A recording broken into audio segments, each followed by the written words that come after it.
Welcome to a special series of Kitchen Chat, a taste of luxury, history, and hospitality. This is your host, Margaret McSweeney, and I am so glad you are joining me on this delicious journey. Today, let's travel to the majestic Mendocino coast in Northern California, where we will visit Brewery Gulch Inn and Spa, part of the Enthusiast Hotel collection. Perched high on a bluff overlooking Smuggler's Cove and the Pacific Ocean, Brewery Gulch Inn and Spa is a contemporary arts and crafts style inn that defines rustic luxury and was constructed with 150-year-old reclaimed redwood. Immerse yourself in the tranquility of nature. Discover the enchanting world of birds with the exclusive birdwatching package, where you can embark on a guided birdwatching expedition led by an experienced naturalist. The hotel has a partnership with Cornell Lab of Ornithology.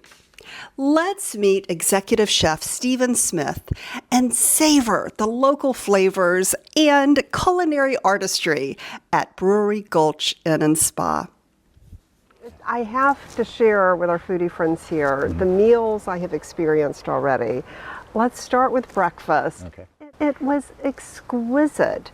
It was a French toast with strawberry and lavender infusion. It was incredible. Can you share about your inspiration? So the inspiration for that was we do just a vanilla cream cheese filling, okay, and then we take the strawberries and we dice them up and put a little bit of lavender liqueur on it. Okay, so we just soak those for about 5 minutes. Then we'll sear both sides of the French toast nice and golden brown, and go ahead and put the cream cheese and the strawberries and then put the top piece on, and then bake it in the oven at 400 degrees for about 7 to 8 minutes. And comes out, and then we serve that with just a little bit of powdered sugar, freshly whipped cream, and then the pure maple syrup. It was so delicious. Very rich. A party for the palate. Inspired by his travels to Asia, Chef Stephen features a delicious yogurt-based drink called lassie for breakfast. So that changes with each breakfast menu change. I believe we have the peach and raspberry now. So good. Yeah, and then we've, sometimes we'll do mangoes, sometimes I did a pina colada lassie, alcohol-free.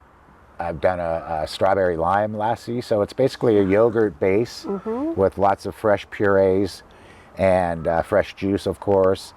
And the key to that is just a little bit of cardamom. Cardamom, yes, wow. Which isn't widely used. It's kind of perfumey.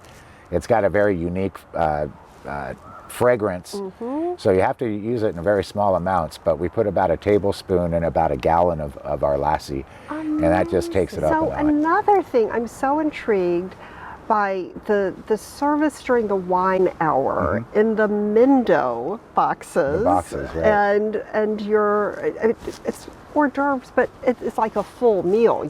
You don't need to go out to dinner after. Right, it's a full meal on the lighter side. Yes.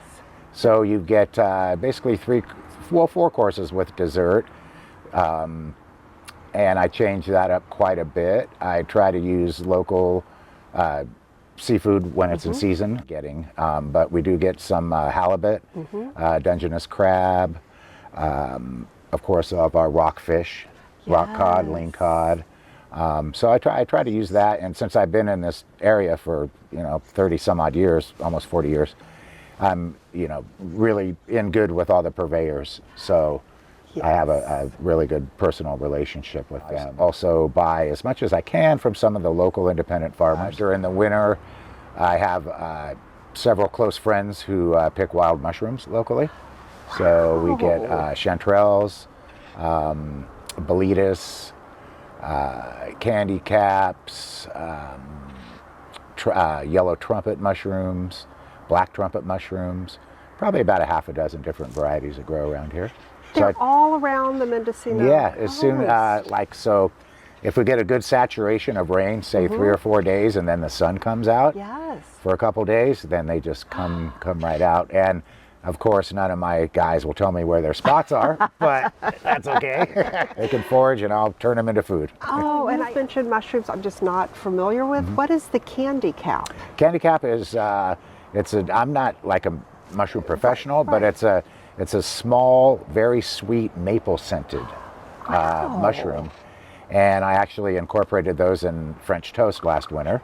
Okay, so you just soak them in a little bit of brandy, and then you cook the alcohol out of the brandy, and then you dice the mushrooms up really small, and you can also dry them and then powder them.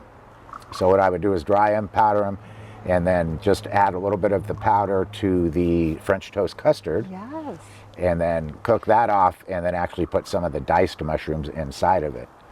And you can make ice creams and custards and different stuff with the candy caps.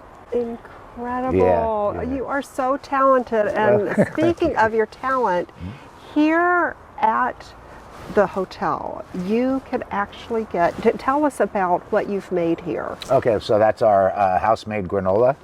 It's pretty simple, pretty straightforward. I take oats and almonds and little bit of brown sugar, butter, a little bit of vanilla, fresh vanilla bean, and it depends. I usually keep it pretty straightforward, and then we toast that all off, and then when it comes out of the oven, we add coconut, dried cherries, dried cranberries, sunflower seeds, and I believe that's it. About the food. Sure. When you arrived, your foodie friends, this beautiful classic dark toffee is in your room.